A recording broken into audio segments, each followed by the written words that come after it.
The next speech is a response to personal attacks on the character of the Promised Messiah, alayhi salam, in Urdu by Maulana Atal Mujib Rashid Sahib, Imam Fazl Mosque, London, and missionary in charge, UK.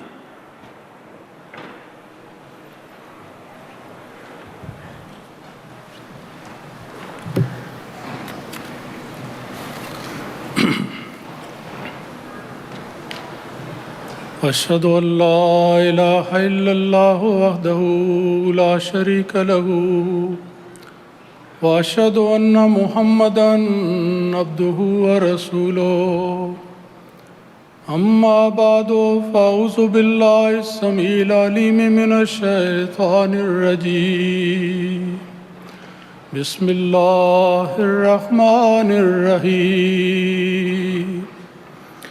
يريدون ليطفئوا نور الله بأفواههم والله متم نوره ولو كره الكافرون۔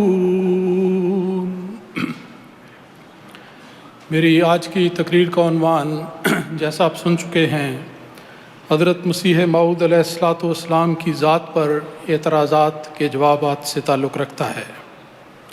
سامعین کرام، اللہ تعالیٰ کی ازل سے یہ سنت چلی آئی ہے کہ وہ ہمیشہ اپنے بندوں کی ہدایت اور رہنمائی کے لیے اپنے فرستادے اور رسول مبعوث فرماتا ہے جو اللہ تعالیٰ کی رحمانیت اور رحیمیت کے مظہر ہوتے ہیں۔ دوسری طرف یہ بھی ایک حقیقت ہے کہ جب بھی دنیا میں کوئی نبی یا رسول آتا ہے، دنیا کے لوگ بالعموم اس کا انکار کرتے اور اس کا مذاق اڑاتے ہیں۔ اللہ تعالیٰ فرماتا ہے یا حسرتاً علی العباد ما یاتیہم من رسول الا کانوا بہ یستہزئون۔ وائے افسوس دنیا کے لوگوں پر کہ جب بھی ان کے پاس خدا کی طرف سے کوئی رسول بھیجا جاتا ہے تو وہ اس کا انکار کرتے ہوئے اس سے ٹھٹھا کرنے لگتے ہیں۔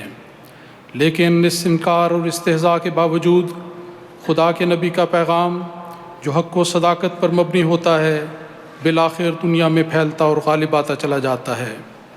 جو آیت کریمہ شروع میں تلاوت کی گئی اس میں یہی مضمون بیان کیا گیا ہے۔ اللہ تعالیٰ نے فرمایا کہ مخالفین چاہتے ہیں کہ وہ اپنے منہوں کی پھونکوں سے اللہ کے نور کو بجھا دیں، حالانکہ اللہ ہر حالت میں اپنا نور پورا کرنے والا ہے، خواہ کافر ناپسند کریں۔ حضرت مسیح موعود علیہ الصلوۃ والسلام پر اعتراضات کا سلسلہ آپ کی زندگی میں ہی شروع ہو گیا تھا۔ آپ نے ان اعتراضات کے جوابات ساتھ کے ساتھ اپنی کتب میں شائع فرمائے، مگر جھوٹ پر زندگی بسر کرنے والے نام نہاد علماء کا گروہ اپنی ڈگر پر قائم رہا اور ان اعتراضات کو نئے نئے رنگ دے کر بار بار دہراتا رہا۔ آج بھی اس دور میں آ کر تو ان علماء سو نے شرافت اور اخلاق کا جنازہ نکال دیا ہے۔ گوئبلز کے نقش قدم پر چلتے ہوئے اس دیدہ دلیری اور ڈھٹائی سے جھوٹ بولتے اور بولتے چلے جاتے ہیں کہ رسول پاک صلی اللہ علیہ وسلم کی اس حدیث کی صداقت آنکھوں کے سامنے آ جاتی ہے جس میں آپ نے 14ویں صدی کے ایسے علماء کو آسمان کے نیچے بدترین مخلوق قرار دیا، اور حضرت شیخ محی الدین ابن عربی نے اپنی کتاب فتوحات مکیہ میں فرمایا کہ آنے والے مسیح اور امام مہدی کی سب سے زیادہ مخالفت کرنے والے اس زمانے کے یہی خود ساختہ اور نام نہاد علماء ہوں گے۔ آج مسلمان شرفاء کی ایک بڑی تعداد ان کے جال میں پھنسی ہوئی ہے جن کو یہ لوگ جھوٹے اعتراضات کے ذریعے احمدیت کے آسمانی نور سے دور رکھنے میں کوشاں ہیں۔ جھوٹ کو شیر مادر کی طرح پینے والوں نے تو اپنے دلوں پر، اپنے کانوں پر اور اپنی آنکھوں پر ضلالت اور تکذیب کے پردے ڈال رکھے ہیں۔ خدا ان کو بھی ہدایت دے۔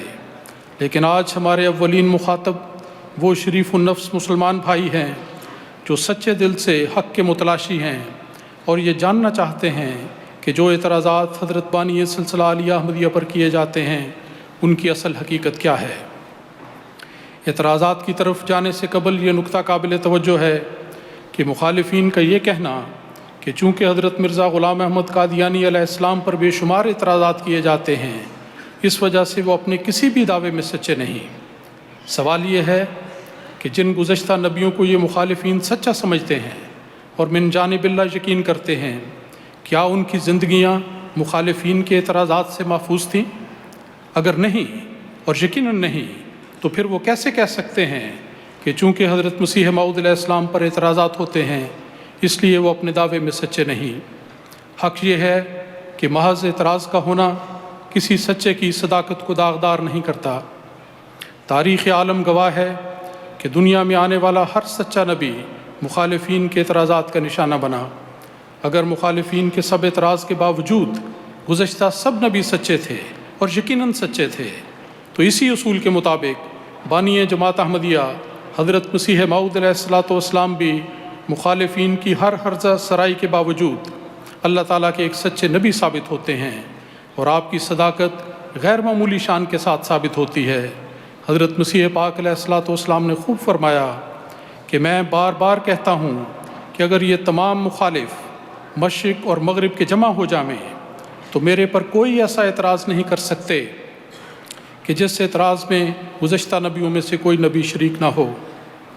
سیدنا حضرت اقدس مسیح موعود علیہ السلام کی ذات اقدس پر کیے جانے والے اعتراضات پر ایک اجمالی نظر کی جائے تو یہ بات کھل کر سامنے آتی ہے کہ یہ اعتراضات ہرگز سچائی اور دیانتداری پر مبنی نہیں، بلکہ ان کے پیچھے احمدیت کی اندھی عداوت، بغض اور شرارت کار فرما ہے۔ مخالفین احمدیت جب احمدیت کی تائید میں قرآن مجید اور احادیث نبویہ کے ٹھوس دلائل کے جوابات سے عاجز آ جاتے ہیں تو پھر حضرت مسیح موعود علیہ السلام کی ذات پر اعتراضات کرنا شروع کر دیتے ہیں۔ اس مذموم کوشش میں وہ قرآنی اصولوں سے ہٹ کر خود ساختہ معیاروں کو اپناتے ہیں، حوالہ جات میں تحریف کے علاوہ ان کو سیاق و سباق سے الگ کر کے پیش کرتے ہیں۔ مسیح پاک علیہ السلام کی اپنی بیان فرمودہ تشریحات کو پڑھنے کے باوجود اپنے جھوٹ پر ڈٹے رہتے ہیں، اعتراض کرتے ہوئے اس بات کی بھی قطعاً پرواہ نہیں کرتے کہ ان کی ذات قرآن مجید اور حبیب خدا محمد مصطفیٰ صلی اللہ علیہ وسلم پر پڑتی ہے۔ احمدیت کی روز افزوں ترقیات دیکھ کر ان کی حالت یہ ہو چکی ہے کہ مایوسی اور حسد کی آگ نے ان کا اندرونہ خاکستر کر دیا ہے۔ نہایت بے باکی اور گستاخی سے دن رات اپنے نامہ اعمال کو سیاہ کرتے چلے جا رہے ہیں۔ در حقیقت وہ اپنے عمل سے خدائی پکڑ کو دعوت دے رہے ہیں۔ احکم الحاکمین خدا ان کو ضرور پکڑے گا۔ ہم اپنے محبوبہ کا محمد عربی صلی اللہ علیہ وسلم کی اقتداء میں یہی کہتے ہیں کہ اللہم اہد قومی فإنہم لا یعلمون۔ حضرات، حضرت مسیح موعود علیہ السلام کے دعوی پر، آپ کے بیان کردہ عقائد پر، آپ کے الہامات پر، آپ کی پیشگوئیوں پر اور آپ کی تحریرات پر بے شمار اعتراضات کیے جاتے ہیں، لیکن تقریر کے موضوع اور وقت کی مناسبت سے میں صرف چند ایسے اعتراضات کو لوں گا جو آپ کی ذات اقدس سے تعلق رکھتے ہیں۔ ایک اعتراض آپ کے نام کے حوالے سے کیا جاتا ہے کہ آپ کا نام مرزا غلام احمد ایک مرکب نام ہے، جبکہ نبی کا نام مفرد ہونا لازمی ہے۔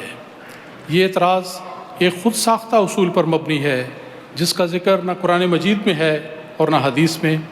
ظاہر ہے کہ محض حضرت مسیح موعود علیہ السلام کی مخالفت میں تراشے گئے اس اعتراض کی کوئی بھی حیثیت نہیں۔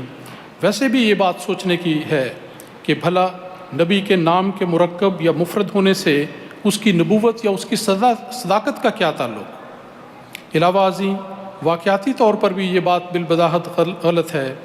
کیا 1,24,000 پیغمبروں میں سے ہر ایک کا نام مفرد تھا؟ ہرگز نہیں۔ حقیقت یہ ہے کہ قرآن مجید میں جن انبیاء کے نام واضح طور پر مذکور ہیں وہ بھی سب مفرد نہیں۔ حضرت ابراہیم علیہ السلام، حضرت اسماعیل علیہ السلام، حضرت ذوالکفل علیہ السلام اور حضرت مسیح عیسیٰ بن مریم کے اسماء مرکب ہیں، بلکہ حضرت عیسیٰ علیہ السلام کا 4 لفظوں پر مرکب نام تو خود اللہ تعالیٰ نے رکھا ہوا ہے۔ یہ بھی یاد رہے کہ حضرت مسیح موعود علیہ السلام کا امتیازی نام احمد ہے، اور اللہ تعالیٰ نے بھی الہامات میں آپ کو یا احمدوں کے الفاظ سے مخاطب فرمایا ہے۔ ایک اعتراض آپ پر یہ کیا جاتا ہے کہ آپ نے ملازمت اختیار کی، جبکہ یہ بات شان نبوت کے خلاف ہے۔ اس اعتراض کی بنیاد بھی ایک خود ساختہ اصول ہے۔ مخالفین نے یہ بات کہاں سے بنا لی کہ نبی کے لیے ملازمت اختیار کرنا جائز نہیں؟ قرآن اور حدیث میں تو ایسا کوئی ذکر نہیں ملتا، بلکہ دیکھا جائے تو قرآن و حدیث میں اس کی تردید میں معین مثالیں نظر آتی ہیں۔ حضرت یوسف علیہ السلام کے نوکری کرنے کا ذکر قرآن مجید میں ملتا ہے، بلکہ اس حد تک ذکر ہے کہ عزیز مصر کی طرف سے ملازمت کی پیشکش ہونے پر خود اپنی خواہش سے مالیات کے شعبے کا انتخاب کیا۔ دوسری مثال حضرت موسیٰ علیہ السلام کی ہے۔ انہوں نے اپنے خسر کے ملازم کے طور پر 8-10 سال تک بکریاں چرانے کا معاہدہ کیا اور پھر اس کو پورا کیا۔ اور سب سے بڑھ کر یہ کہ ہمارے آقا و مولا حضرت محمد مصطفیٰ صلی اللہ علیہ وسلم بھی دعویٰ نبوت سے قبل حضرت خدیجہ رضی اللہ تعالیٰ عنہا کے تجارتی اموال کی نگرانی فرماتے رہے۔ علاوہ ازیں چھوٹی عمر میں معمولی معاوضہ لے کر اہل مکہ کی بکریاں چرایا کرتے تھے۔ یہ حدیث بخاری شریف میں ان الفاظ میں مذکور ہے کہ کنت اراھا علی قراریتا لأہل مکہ تھا۔ ان واضح مثالوں کی موجودگی میں ملازمت پر اعتراض کرنا بالکل بے بنیاد اور بے سند ہے۔ جہاں تک حضرت مسیح موعود علیہ السلام کے 4 سال تک سیالکوٹ کی ایک عدالت میں کام کرنے کا تعلق ہے، یہ آپ کی اپنی مرضی اور خواہش سے نہ تھا، بلکہ محض اپنے والد محترم کے پرزور اصرار پر ان کے حکم کی اطاعت کے طور پر تھا۔ ایک گھریلو ملازم نے ایک دفعہ آپ سے پوچھا کہ کیا آپ کو یہ ملازمت پسند ہے؟ تو فرمایا قید خانہ ہی ہے۔ یہ عرصہ آپ نے بہت مجبوری سے گزارا، مگر نہایت پاک دامنی اور دیانتداری سے اپنی ذمہ داری ادا کرتے رہے، اور جو ہی آپ کو والد صاحب کی طرف سے واپسی کی اجازت ملی، آپ فوراً ملازمت چھوڑ کر قادیان واپس چلے گئے۔ ایک اور اعتراض جس کی بعض گشت بکثرت سنائی دیتی ہے، آپ کے تعلیم پانے سے تعلق رکھتا ہے۔ اس اعتراض کی بنیاد اس مفروضے پر اٹھائی جاتی ہے کہ جس کو خدا نبی کے طور پر بھیجتا ہے وہ کسی کا شاگرد نہیں ہوتا اور نہ کسی سے تعلیم پاتا ہے، جبکہ حضرت مرزا صاحب نے متعدد اساتذہ سے تعلیم پائی۔ یہ اعتراض بناء الفاسد علی الفاسد کی بہترین مثال ہے۔ معترضین کا پہلا مفروضہ ہی غلط ہے کہ نبی کسی کا شاگرد نہیں ہوتا اور وہ کسی سے علم حاصل نہیں کرتا۔ معترضین یہ بات بھول جاتے ہیں کہ جملہ انبیاء کرام میں سے ہمارے آقا و مولا ہادی کامل حضرت محمد مصطفیٰ صلی اللہ علیہ وسلم وہ واحد نبی ہیں جن کی امتیازی صفت نبی الامی بیان ہوئی ہے۔ اگر یہی بات کسی اور نبی کے لیے تسلیم کی جائے تو آپ صلی اللہ علیہ وسلم کا امتیازی نشان اور انفرادیت قائم نہیں رہتی۔ ہمارے مخالفین کی نادانی کی انتہا ہے کہ جس امتیاز کو اللہ تعالیٰ نے رسول مقبول صلی اللہ علیہ وسلم کے ساتھ مخصوص فرمایا، حضرت مسیح پاک علیہ السلام کو نشانہ اعتراض بنانے کے لیے وہ اسی خصوصی امتیاز کو جملہ انبیاء کے نام لگا رہے ہیں۔ یہ خود ساختہ مفروضہ واقعاتی اعتبار سے بھی بالکل غلط ہے۔ قرآن مجید میں حضرت موسیٰ علیہ السلام کا واقعہ اس کی ایک مثال ہے۔ پھر حضرت اسماعیل علیہ السلام کے بارے میں بخاری شریف میں ذکر آتا ہے کہ تعلم العربیۃ منہم، کہ انہوں نے جرہم قبیلے کے افراد سے عربی زبان سیکھی۔ ویسے بھی پڑھا لکھا ہونا منصب نبوت کے ہرگز خلاف نہیں۔ حضرت موسیٰ، حضرت داؤد، حضرت سلیمان، حضرت عیسیٰ اور حضرت ادریس علیہ السلام کے پڑھے لکھے ہونے کا ذکر احادیث اور تفاسیر میں ملتا ہے۔ پس یہ کہنا کہ نبی تعلیم نہیں پاتا خود اپنی جہالت پر مہر لگانے والی بات ہے۔ امر واقعہ یہ ہے کہ حضرت مسیح پاک علیہ السلام نے کسی اسکول یا کالج میں باقاعدہ تعلیم حاصل نہیں کی، البتہ قرآن مجید، صرف و نحو، منطق اور حکمت کے چند ابتدائی اسباق بعض اساتذہ سے لیے، لیکن روحانی امور میں آپ کا معلم حقیقی آپ کا خدا تھا، جس نے آپ کو قرآن مجید کے گہرے مطالب اور علم و معرفت کے خزانے عطا فرمائے۔ حضرت مسیح موعود علیہ السلام کو اللہ تعالیٰ نے حضرت محمد عربی صلی اللہ علیہ وسلم کی شاگردی کی برکت سے روحانیت کے سب اسرار عطا فرمائے۔ آپ نے کیا خوب فرمایا ہے، دیگر استاد را نام ندانم کہ خواندم در دبستان محمد، کہ سچی بات یہ ہے کہ حقیقت میں میرا کوئی اور استاد نہیں، میں نے جو کچھ پایا وہ سب کا سب اپنے آقا محمد عربی صلی اللہ علیہ وسلم کی درگاہ سے پایا ہے۔ نعرہ تکبیر، نعرہ تکبیر، حضرت محمد مصطفیٰ، حضرت محمد مصطفیٰ، غلام احمد کی، غلام احمد کی، نعرہ تکبیر۔ ایک اور اعتراض جو بہت شد و مد سے اٹھایا جاتا ہے کہ حضرت مسیح موعود علیہ السلام نے فریضہ حج کیوں ادا نہیں کیا۔ جہاں تک بیت اللہ کے حج کا تعلق ہے، جماعت احمدیہ اسلام کے ایک بنیادی رکن کے طور پر اس پر کامل یقین رکھتی ہے، اور اللہ تعالیٰ کے فضل سے ہزارہا احمدی اس فریضے کو ادا کرنے کی سعادت حاصل کر چکے ہیں، جن میں مسیح پاک علیہ السلام کے 2 خلفاء، آپ کے صحابہ اور جماعت احمدیہ کے بزرگان شامل ہیں۔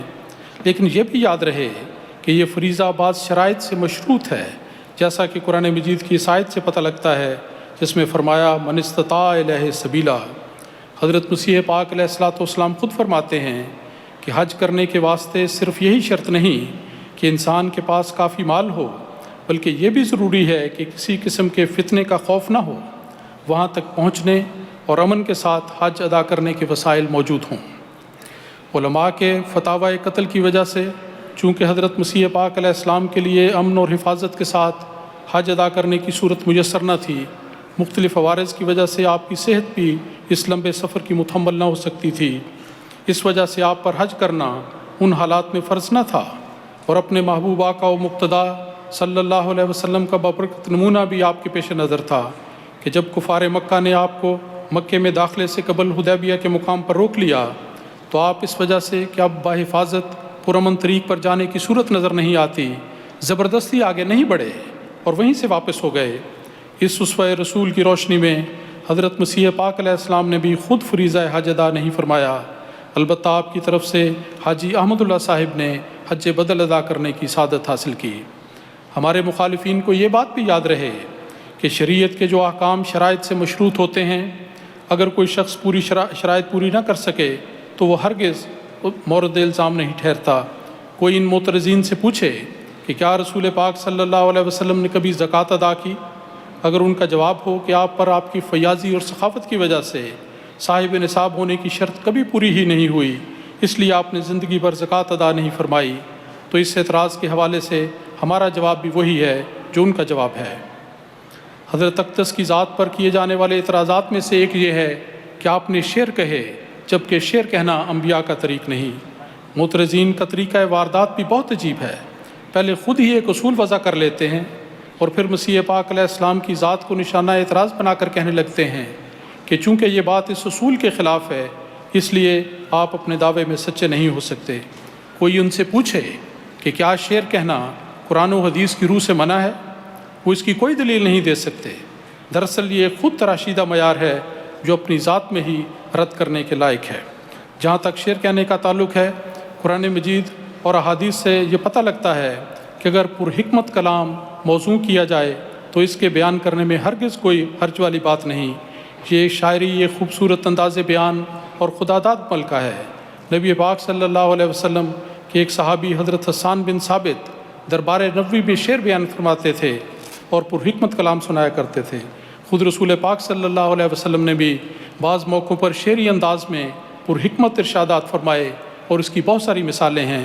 مثلا ایک موقع پر آپ نے فرمایا ان النبی لا کذب انا ابن عبد المطلب، اور ایک موقع پر فرمایا ان انت الا اسپع دمیتی وفی سبیل اللہ ما لقیتی۔ سیدنا حضرت مسیح موعود علیہ الصلوۃ والسلام کا شعری کلام بھی اسی سنت نبوی کی طرز پر حکمت و دانائی اور نیک مقصد پر مشتمل تھا۔ آپ نے کیا خوب فرمایا، کچھ شعر و شاعری سے اپنا نہیں تعلق، اس ٹھپ سے کوئی سمجھے بس مدعا یہی ہے۔ حضرت مسیح موعود علیہ الصلوۃ والسلام کی ذات کے حوالے سے اٹھائے جانے والے بہت سے اعتراضات ایسے ہیں جو بشری کمزوریوں، طبی عوارض اور بیماریوں سے تعلق رکھتے ہیں۔ آج کل کے علماء سو ان باتوں کو کذب بیانی اور مبالغے کے ساتھ شوخی کے اس انداز میں بیان کرتے ہیں کہ لگتا ہے کہ ان بد نصیب لوگوں کے دلوں پر خدا کے خوف اور تقوی کا سایہ تک نہیں پڑا۔ ان اعتراضات کو الگ الگ لینے سے پہلے یہ بنیادی بات سمجھنے کے لائق ہے کہ اللہ تعالیٰ کے سب نبی بشریت میں دیگر سب انسانوں کی طرح ہوتے ہیں۔ قرآن مجید میں نبی اکرم صلی اللہ علیہ وسلم کے حوالے سے یہ ذکر ہے کل انما انا بشر مثلکم، کہ میں تمہاری طرح کا ایک انسان ہوں۔ پس اگر ایک نبی کو بعض صورتوں میں دیگر انسانوں کی طرح بعض عوارض لاحق ہو جائیں تو اس پر اعتراض کرنے کا ہرگز کوئی جواز نہیں۔ بھلا ان نادانوں سے کوئی پوچھے کہ کیا ہمارے پیارے آقا حبیب خدا صلی اللہ علیہ وسلم بشری تقاضے کے تحت بعض جسمانی عوارض میں سے نہیں گزرے تھے؟ کیا حضرت ابراہیم علیہ السلام اور حضرت ایوب علیہ السلام پر بیماری کے ادوار نہیں آئے تھے؟ بہت ہی جاہل اور نادان ہوگا جو ان باتوں کو وجہ اعتراض بنائے۔ حضرت مسیح موعود علیہ الصلوۃ والسلام کے لیے تو یہ عوارض وجہ اعتراض کی بجائے آپ کی صداقت کا نشان ہے۔ حدیث میں آتا ہے کہ رسول پاک صلی اللہ علیہ وسلم نے فرمایا کہ آنے والا موعود مسیح 2 زرد چادروں میں ظہور فرمائے گا۔ علم تعبیر کی روح سے زرد چادروں سے مراد 2 بیماریاں ہیں اور ان بیماریوں کو سچے مسیح موعود کی علامت قرار دیا گیا ہے۔ آپ نے خود وضاحت فرمائی کہ ان میں سے ایک بیماری دوران سر کی تکلیف ہے اور دوسری ذیابیطس کی بیماری ہے۔ پس حدیث نبوی کی روح سے جو بات دلیل ہے آپ کی صداقت کی، اس پر معترضین کا اعتراض کرنا خود ان کی لا علمی اور نادانی نہیں تو اور کیا ہے؟ کیا یہ اعتراض اصدق الصادقین کی سچی پیشگوئی کا کھلم کھلا انکار نہیں؟ حضرات، یہاں ایک ضمنی لیکن اہم بات قابل ذکر ہے کہ جب اعتراضات کے جواب میں ہم اپنے آقا حضرت محمد مصطفیٰ صلی اللہ علیہ وسلم کے ارشادات اور آپ کی مبارک زندگی کو بطور مثال پیش کرتے ہیں تو یہ بات ہمارے معاندین کو بہت ہی ناگوار گزرتی ہے، بجائے اس کے کہ ان مثالوں کو سن کر ایک سچے مومن کی طرح اس طرح تسلیم خم کر لیں اور اپنی غلطی کو تسلیم کر کے خاموش ہو رہے ہیں۔ یہ لوگ کہنے لگ جاتے ہیں کہ تم لوگ رسول پاک صلی اللہ علیہ وسلم کی مثالیں کیوں دیتے ہو؟ بات یہ ہے کہ ہم تو اسی محبوب ہستی کی مثالیں دیں گے اور اسی کے ارشادات کا حوالہ دیں گے جو حبیب کبریا ہے، جو اسوہ حسنہ ہے اور ہمارا سب سے زیادہ پیارا اور محبوب آقا ہے۔ ہم تو یہی کریں گے اور کرتے رہیں گے ولو کرہ الکافرون۔ ہاں، اگر انہیں محبوب خدا کی مثالوں سے چڑ ہے تو یہ ان کی بد نصیبی ہے۔ جسمانی عوارض کے سلسلے میں ایک الزام یہ لگایا جاتا ہے کہ آپ کو جنون تھا، حالانکہ یہ بات کلیتاً بے بنیاد ہے۔ مسیح پاک علیہ السلام نے خود کسی جگہ اس بات کا ذکر نہیں کیا۔ دوسروں کا اعتراض کرنا کوئی حقیقت نہیں رکھتا۔ حضرت مسیح موعود علیہ السلام کی زندگی میں نسیان کے بعض واقعات کا ذکر ملتا ہے، لیکن یہ بات ایسی ہے جو منصب نبوت کے ہرگز خلاف نہیں۔ نبی اکرم صلی اللہ علیہ وسلم کی زندگی پر نظر کی جائے تو آپ کی حیات طیبہ میں نماز پڑھاتے وقت رکعات کی تعداد میں کمی بیشی کا ذکر ملتا ہے۔ حضرت عائشہ صدیقہ رضی اللہ تعالیٰ عنہ نے روایت کی ہے کہ کئی دفعہ آپ کو خیال گزرتا کہ آپ نے گویا کوئی کام کر لیا ہے، حالانکہ آپ نے نہ کیا ہوتا۔ خود رسول پاک صلی اللہ علیہ وسلم نے فرمایا کہ انما انا بشر انسا کما تنسون، کہ میں بھی تمہاری طرح انسان ہوں، بعض اوقات بھول جاتا ہوں۔ بس اس بات کو وجہ اعتراض بنانا محض تعصب اور نادانی ہے۔ سامعین کرام، مخالفین احمدیت کے بے بنیاد اعتراضات کے تناظر میں سب سے اہم اور قابل غور بات یہ ہے کہ بشری عوارض کے باوجود اللہ تعالیٰ نے اپنے پیارے مسیح اور مہدی کو کس طرح غیر معمولی رنگ میں فعال اور مفید زندگی گزارنے کی توفیق عطا فرمائی۔ جس طرح حضرت مسیح موعود علیہ السلام نے اپنی ساری زندگی کا ایک ایک لمحہ خدمت اسلام میں بسر کیا، آخری بیماری کے دوران بھی آپ نے اپنے تصنیف کے سلسلے کو جاری رکھا۔ یہ اس بات کی دلیل ہے کہ اللہ تعالیٰ نے ہر قدم پر آپ کی تائید و نصرت فرمائی۔ کیا یہ سب امور خدائے بزرگ و برتر کی طرف سے آپ پر غیر معمولی فضل اور آپ کی صداقت کا روشن نشان نہیں ہے؟ اسلامی تعلیم تو یہ ہے کہ ہمیشہ دوسروں کی نیکیوں اور خوبیوں کی تلاش میں رہو، لیکن مخالفین احمدیت اس خدائی حکم کے بالکل برعکس حضرت مسیح پاک علیہ السلام کی زندگی کے ایک ایک گوشے میں جھانک کر خرابیوں اور قابل اعتراض باتوں کی تلاش میں رہتے ہیں، اس مکھی کی طرح جو اچھی، صاف اور پاکیزہ چیزوں کو چھوڑ کر غلاظت کی طرف جاتی ہے۔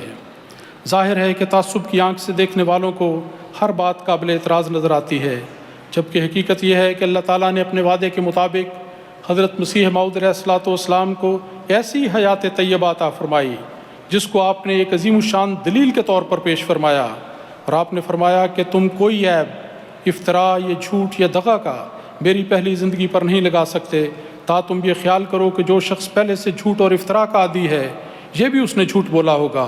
کون تم میں ہے جو میری سوانح زندگی پر کوئی نکتہ چینی کر سکتا ہے؟ بس یہ خدا کا فضل ہے کہ جو اس نے ابتدا سے مجھے تقویٰ پر قائم رکھا، اور سوچنے والوں کے لیے یہ ایک دلیل ہے۔ آپ کی بزرگی، آپ کی پاکیزگی کے بے شمار حوالے ہیں جو پیش کیے جا سکتے ہیں، اور یہ منہ بولتی گواہیاں ہیں جو آپ کی صداقت اور پاک زندگی پر گواہ ہیں، اور مخالفین کے سب اعتراض کا منہ توڑ جواب ہیں۔ حضرت مسیح موعود علیہ السلام کی زندگی بہت سادگی کے انداز میں تھی، رسول پاک صلی اللہ علیہ وسلم کے انداز میں آپ کے پیچھے چلتے ہوئے، اور اس وجہ سے چھوٹی چھوٹی باتیں ان کی طرف آپ کا دھیان نہیں ہوتا تھا، اور مخالفین اپنی کم ظرفی کی بنا پر مثلاً اگر جوتا الٹے پاؤں میں پہنا گیا یا بٹن اوپر نیچے لگ گئے تو ان چھوٹی چھوٹی باتوں کو جو اہل اللہ کے نزدیک کوئی حیثیت نہیں رکھتی وجہ اعتراض بنا لیتے ہیں، حالانکہ یہ بات بالکل بے حقیقت ہے اور اس میں کوئی بھی سند نہیں۔ ان چھوٹے چھوٹے اعتراضات کو چھوڑتے ہوئے اگر آخر میں ہم دیکھیں کہ نبی حضرت مسیح موعود علیہ السلام کے وصال کے حوالے سے جو اعتراضات کیے ہیں، ان کو ہم لیتے ہیں۔ ایک اعتراض یہ کیا جاتا تھا کہ آپ نے کہا کہ ہم مکے میں مریں گے یا مدینے میں، لیکن ایسا نہیں ہوا، حالانکہ مسیح پاک علیہ الصلوۃ والسلام نے خود اپنے الفاظ میں اس کی وضاحت کر دی ہے۔ جہاں اس الہام کا ذکر ہے وہیں اس کی وضاحت ہے، لیکن اس وضاحت کو دیکھے بغیر مخالفین اس بات کا اعتراض کرتے چلے جاتے ہیں۔ اس کا جواب اصل میں یہ ہے کہ قبل از موت فرمایا گیا تھا کہ مکی فتح نصیب ہوگی، اور دوسرے معنی یہ تھے کہ قبل از موت مدنی فتح نصیب ہوگی، خود بخود لوگوں کے دل ہماری طرف مائل ہوتے چلے جائیں گے۔ پھر ایک یہ اعتراض کیا گیا کہ آپ کی عمر 80 سال ہوگی، جبکہ 80 سال نہیں ہوئی، حالانکہ الہام کے الفاظ کو دیکھیں جس میں فرمایا گیا سمانین ہولن اور قریبا من ذالک، کہ تیری عمر 80 سال یا اس کے قریب ہوگی، اور ایک دوسرے الہام میں یہ وضاحت بھی کی گئی کہ 80 یا اس پر 5-4 زیادہ یا 5-4 کم، اور حقیقت یہ ہے کہ اس الہام کے عین مطابق حضرت مسیح موعود علیہ الصلوۃ والسلام کا وصال 75-76 سال کی عمر میں ہوا۔ تو پھر ایک اور اعتراض آپ کی وفات کی جگہ کے حوالے سے کیا جاتا ہے، جو سرتاپا جھوٹ اور بے بنیاد ہے۔ اس کا مختصر جواب قرآنی الفاظ میں یہ ہے کہ ھذا بہتان عظیم اور لعنت اللہ علی الکاذبین۔ کسی بھی واقعے میں چشمدید گواہوں کی شہادت کی اولیت قانون کی دنیا میں ایک مسلم اصول ہے۔ حضرت اقدس کے بستر علالت پر وصال اور اس وقت کی کیفیت کے بارے میں خاندان کے بزرگ افراد اور صحابہ کرام کی عینی گواہیاں پوری تفصیل کے ساتھ تاریخ احمدیت میں مذکور ہیں اور اس وقت سے شائع شدہ ہیں۔ اس کے باوجود جھوٹ اور افتراء کی نجاست پر منہ مارنے والوں پر رسول مقبول صلی اللہ علیہ وسلم کا یہ ارشاد صادق آتا ہے کہ کفا بالمرء کذبا ان یحدث بکل ما سمع، کہ کسی کے جھوٹے ہونے کا یہ ثبوت بہت کافی ہے کہ وہ ہر سنی سنائی بات کو آگے بیان کرتا چلا جاتا ہے۔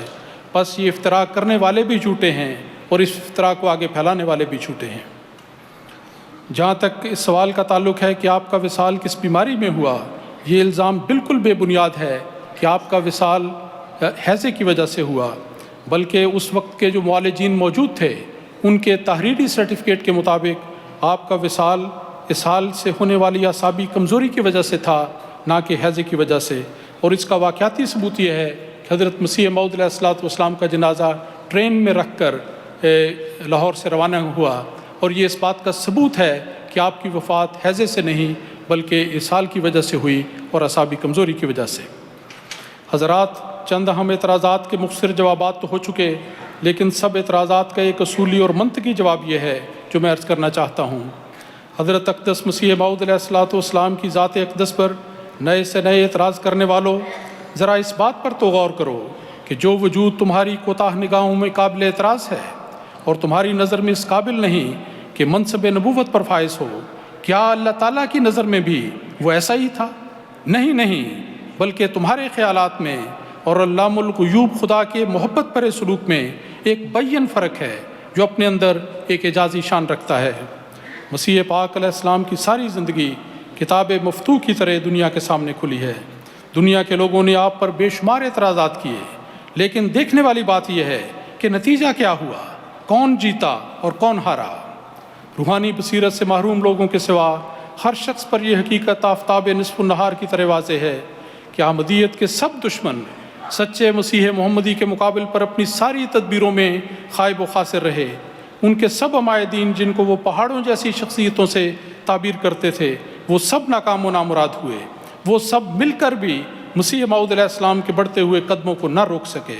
نعرہ تکبیر، نعرہ تکبیر، غلام احمد کی، غلام احمد کی، نعرہ تکبیر۔ اللہ تعالیٰ نے آپ سے فرمایا تھا کہ میں تجھے عزت و اکرام دوں گا اور تجھے عجیب طور پر بزرگی عطا کروں گا۔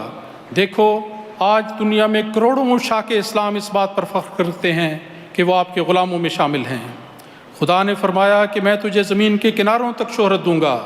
دیکھو، آج عالم احمدیت پر سورج غروب نہیں ہوتا۔ خدا نے وعدہ دیا کہ بادشاہ تیرے کپڑوں سے برکت ڈھونڈیں گے۔ ہم نے یہ وعدہ خود اپنی آنکھوں سے پورا ہوتا بارہا دیکھا ہے۔ کس کس بات کا ذکر کیا جائے اور کس کس نشان کا حوالہ دیا جائے؟ حق یہ ہے کہ حضرت مسیح موعود علیہ السلام کی ساری زندگی اللہ تعالیٰ کی حفاظت، اس کی تائید و نصرت اور اس کے محبت پر سلوک کے سائے میں بسر ہوئی۔ آپ نے خود کیا خوب فرمایا، ابتدا سے تیرے ہی سائے میں میرے دن کٹے، گود میں تیری رہا میں مثل طفل شیرخوار۔ جس شخص کی یہ کیفیت ہو اور ساری زندگی واقعاتی شواہد سے بھری پڑی ہو، کیا اس کے خلاف ان اعتراضات کا کوئی بھی عقلی جواز بن سکتا ہے؟ اے منکرو، اگر تمہارے دل میں ذرہ برابر بھی سچائی اور خدا کا خوف ہے تو سچ بتاؤ کہ کیا خدا تعالیٰ کا یہ محبت بھرا سلوک، ساری زندگی اس کی تائید و نصرت اور اللہ تعالیٰ کی یہ فعلی شہادت اس بات کا قطعی اور یقینی ثبوت نہیں کہ امام الزمان حضرت مسیح موعود علیہ الصلوۃ والسلام خدا کے سچے فرستادہ اور مؤید من اللہ تھے؟ اے مخالفو، پھر سوچو اور غور کرو کہ جب خدا تعالیٰ نے اپنے محبت پر سلوک اور مسلسل تائید و نصرت کے ذریعے آپ کی صداقت ثابت کر دی ہے، تو پھر تمہارے یہ سب اعتراضات خدا تعالیٰ کی فعلی شہادت کا کھلم کھلا انکار نہیں۔ مسیح موعود علیہ الصلوۃ والسلام کس تحدی اور جلال سے فرماتے ہیں کہ اس قدر نصرت کہاں ہوتی ہے ایک کذاب کی، کیا تمہیں کچھ ڈر نہیں ہے، کرتے ہو بڑھ بڑھ کے وار، ہے کوئی کاذب جہاں میں، لاؤ لوگو کچھ نظیر، میرے جیسی جس کی تائیدیں ہوئی ہوں بار بار۔ سامعین کرام، حضرت مسیح موعود علیہ الصلوۃ والسلام کی ذات بابرکات پر کیے جانے والے چند اعتراضات کے جوابات عرض کرنے کا موقع ملا۔ خدا کرے کہ یہ آواز ان لوگوں کے دلوں پر دستک دے جو نام نہاد علماء کے جھوٹے پروپیگنڈے کی وجہ سے ہدایت قبول کرنے سے رکے ہوئے ہیں، اور خدا کرے کہ یہ آواز ان معترضین کے ضمیر کو بھی جھنجھوڑنے میں کامیاب ہو سکے جو ظلمت اور گمراہی کی تاریک وادیوں میں بہت دور جا چکے ہیں۔ نصیحت کرنا ہمارا فرض ہے، اس لیے میں ان مخالفین سے کہتا ہوں کہ دیکھو اور کان کھول کر سنو کہ خلیفہ وقت کے ایک اشارے پر اٹھنے والی اور ایک فرمان پر بیٹھنے والی عالمگیر جماعت احمدیہ خلافت احمدیہ کے زیر سایہ شاہراہ غلبہ اسلام پر کس برق رفتاری سے آگے بڑھتی چلی جا رہی ہے، اور مشرق و مغرب اور شمال و جنوب میں بندگان خدا کے دل جیت کر اللہ تعالیٰ اور رسول پاک صلی اللہ علیہ وسلم کے آستانے پر جھکاتی چلی جا رہی ہے۔ اور آج اللہ تعالیٰ کے فضل سے وہ آواز جو قادیان کی گمنام بستی سے اٹھی تھی، آج اللہ تعالیٰ کی تائید و نصرت کی وجہ سے دنیا کے 200 ملکوں میں اس کی بازگشت سنائی دیتی ہے۔ نعرہ تکبیر، نعرہ تکبیر، اسلام احمدیت، اسلام احمدیت، خلافت احمدیہ، نعرہ تکبیر۔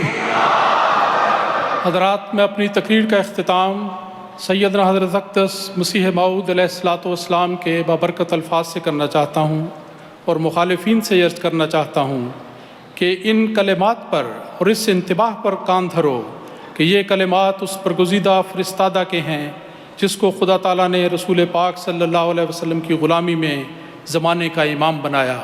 توجہ سے سنیں، حضرت مسیح پاک علیہ السلام فرماتے ہیں، جو شخص خدا تعالیٰ کے مامور کی مخالفت کرتا ہے وہ اس کی نہیں بلکہ حقیقت میں وہ خدا کی مخالفت کرتا ہے۔ یاد رکھو، خدا تعالیٰ اگرچہ سزا دینے میں دھیما ہے، مگر جو لوگ اپنی شرارتوں سے باز نہیں آتے اور بجائے اس کے کہ اپنے گناہوں کا اقرار کر کے خدا تعالیٰ کے حضور جھک جائیں، الٹے خدا تعالیٰ کے رسول کو ستاتے اور دکھ دیتے ہیں، وہ آخر کار پکڑے جاتے ہیں اور ضرور پکڑے جاتے ہیں۔